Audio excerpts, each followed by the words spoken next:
Hello, आज हम VBA पढ़ेंगे। वीबीए में यूज़र डिफाइंड फंक्शंस पढ़ेंगे। यूज़र डिफाइंड फंक्शंस का मतलब इजीली समझ में आता है। यूज़र डिफाइंड यानी कि हम यूज़र हैं और डिफाइंड कर रहे हैं फंक्शंस को।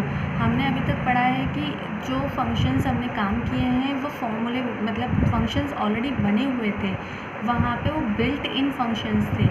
और हम जो यूज़र डिफाइंड कर रहे हैं यानी कि हम अपनी तरफ से बना सकते हैं।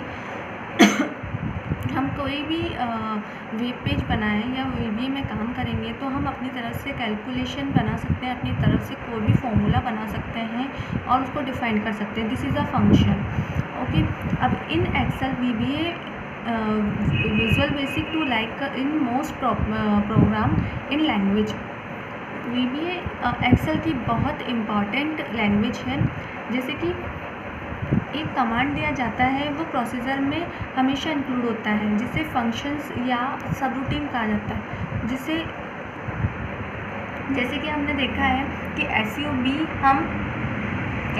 फंक्शन 1, फंक्शन 2, टेस्ट 1, एग्जाम्पल 1 इस तरीके से देते हैं। तो वो प्रोसीजर है, वो प्रोसीजर फंक्शंस और सब रूटीन्स हो सकते हैं। इसमें वीबीए और मैक्रोस में डिफरेंस ये है कि जब भी हम फंक्शन अप्लाई करते हैं तो उसकी रिटर्न वैल्यू रिजल्ट्स में हमें मिलती है, पर सब रूटीन्स में हमें ये वैल्यूज़ नहीं मिलती है। जैसे कि याद कीजिए, हमने जावास्क्रिप्ट में जब भी फंक्शंस को अप्लाई किया है तो फंक्शन कॉल करता है और वो रिटर्न करता है हमें वैल्यू। तो वही चीज़ बताई गई है कि फंक्शंस जब भी यूज़ करेंगे तब वहाँ पे रिटर्न करेगा, रिज़ल्ट जो भी है वो वैल्यू रिटर्न करेगा, और सब रूटीन में वह वैल्यू को रिटर्न नहीं करता। जैसे कि यहाँ पे बताया, if you wish a perform a task the return a result. जब भी हम कोई भी टास्क को परफॉर्म करेंगे वहाँ पे रिज़ल्ट हमें रिटर्न करेगा। कोई भी कैलकुलेशन हुई या अर्थमेटिक मल्टीप्लाई हुआ, एडिशंस हुए, तो ये जो वैल्यूज़ आएगी वो हमें जनरली वो रिज़ल्ट को हमें वैल्यू में हमें रिटर्न करेगा। फिर ये बात आ रही कैरिड आउट फॉर्मेटिंग। वो सेट की फॉर्मेटिंग कर सकता है किसी भी तरीके की। यूज़र डिफाइंड फंक्शंस को यूडीएफ भी कहते हैं। ये मोस्ट पावर फीचर्स है इसमें, जो कि सिंपली एक्शंस को यूज़ करता है। इसमें बताया गया है कि user defined function is simple a function that you create yourself with VBA for your all defined task. जो कि मैंने सबसे पहले बताया था कि यूज़र के द्वारा किसी फंक्शन को क्रिएट करना, वो यूज़र डिफाइंड फंक्शन कहलाता है।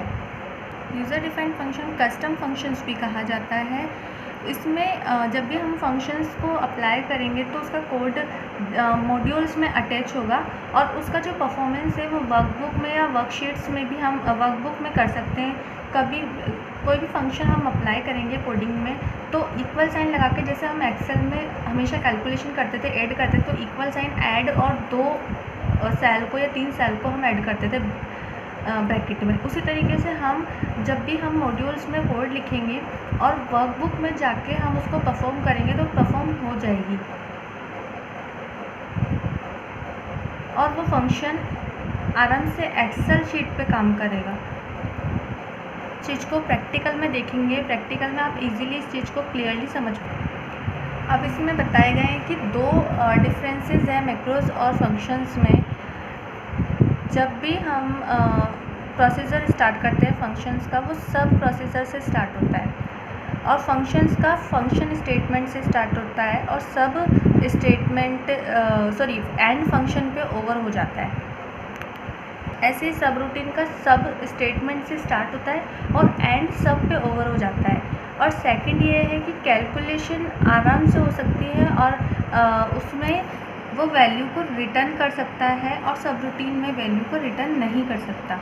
और फंक्शंस हम जब भी यूज़ करेंगे तो जैसे कि हम किसी सेल्स को सेलेक्ट करके हम जनरली एग्जीक्यूट कर सकते हैं उस फंक्शंस को, और हम उसमें फॉर्मेटिंग कर सकते हैं। उस रेंज को देखकर, उसमें वैल्यू देखकर हम जब भी काम करेंगे तो उस रेंज को लेकर तीसरे रेंज में हमारी वैल्यू आ जाएगी, मतलब एग्जीक्यूशन हो सकता है इस फंक्शंस में। और ये काम हम सब रूटीन में नहीं कर पाते। जैसे कि यहाँ देखते हैं, फंक्शन ले लिया है मैंने। फंक्शन मैंने बताया कि फंक्शन जब भी यूज़ करेंगे फंक्शन से ही स्टार्ट होगा, स्टार्टिंग उसकी फंक्शन स्टेटमेंट्स होगी और एंड फंक्शन पे ओवर होगी। तो मैंने यहाँ पे ले लिया है फंक्शन एरिया ले लिया है, वेरिएबल ले लिया है एल और बी, एल में वैल्यू डाल दी, बी में वैल्यू डाल दी, डिबग प्रिंट एरिया इज़ मेरा एल इंटू बी, यानी कि किसी आयत का ये मुझे क्षेत्रफल निकालने को कह रहा है। तो यही होता है लंबाई इंटू चौड़ाई, ठीक है। फिर एंड फंक्शन लग गया है, तो इसका आंसर आ जाना चाहिए मेरा 200। अब मैं बताती हूँ कि फंक्शन कॉल अब मैंने इसके लिए सब रूटीन बना लिया है यहाँ पे। अब मेरा ये जब फंक्शन रन होगा तो सीधा सा आंसर आएगा मेरा एरिया इज़ 200। पर अगर मैं सब रूटीन बना देती हूँ टेस्ट फन का नाम का, तो कॉल एरिया, तो ये कॉल करेगा इसको, तो इसमें जो आंसर आएगा वो इसमें दिखाई देगा हमें। अब बात करते हैं returning a value from a procedure. हमने अब पहले प्रोसीजर बनाया है test fun debug print the function has return the value area. अब एरिया की वैल्यू मुझे रिटर्न करेगा और एंड सब मैंने एंड को क्लोज कर दिया, सब रूटीन मेरा क्लोज हो गया। अब मैंने बनाया फंक्शन बनाया, इसमें वेरिएबल ये मैंने 3 एल बी और ए, एल की 10 बी की 20 और एरिया ए है L into B. End function हो गया मेरा। अब ये ऊपर वाला बोल रहा था कि द डिबग जो वैल्यू दी है इसने, डिबग क्या करेगा मुझे ये करेगा the function has be return the value, और एंड में एरिया दिया है तो एरिया की वैल्यू आ जाएगी एल इंटू बी यानी कि 200। तो मेरा आंसर आ जाएगा 200। तो यहाँ पे लाइन छपी हुई है देखो आउटपुट में, the function has be return the value 200। तो हमने 2 तरीके सीखे।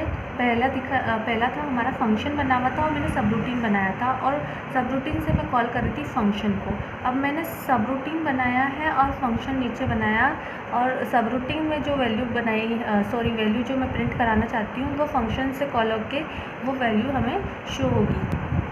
पासिंग आर्गूमेंट द फंक्शन, आपने देखा होगा कि आर्गूमेंट और पैरामीटर्स दिए जाते हैं जब हम ब्रैकेट में देते हैं उनको, तो कभी कभी हम ऐसे ब्रैकेट्स में दे देते हैं, कभी कभी नहीं देते। कभी कभी हम उसको जब रन करते हैं ना, जब हम उस पैरामीटर्स या आर्गूमेंट्स को देते हैं, और कभी कभी हम इसी जगह पे दे देते हैं। तो 2 तरीके से दिए जा सकते हैं, बाय वैल्यू और बाय रेफरेंस।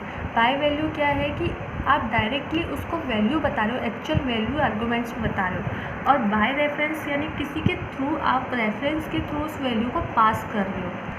अब ये देखिए मैंने सब रूटीन बनाया है, यहाँ पे ए और बी इंटीजर ले लिया है और ए की वैल्यू 4 बता दी है, बी की वैल्यू मल्टीपल ए बता दिया। डिबग अब ए इज़ ए, यानी कि ए मेरा यहाँ पे वैल्यू आ जाएगी मेरी क्या 4, ऊपर वाली 4। डिबग अब print a functions return be, ठीक है। अब बी की वैल्यू क्या दे रही है, मल्टीप्लाई ए। अब इसकी वैल्यू हमें नज़र आएगी इसमें, ये जो हमने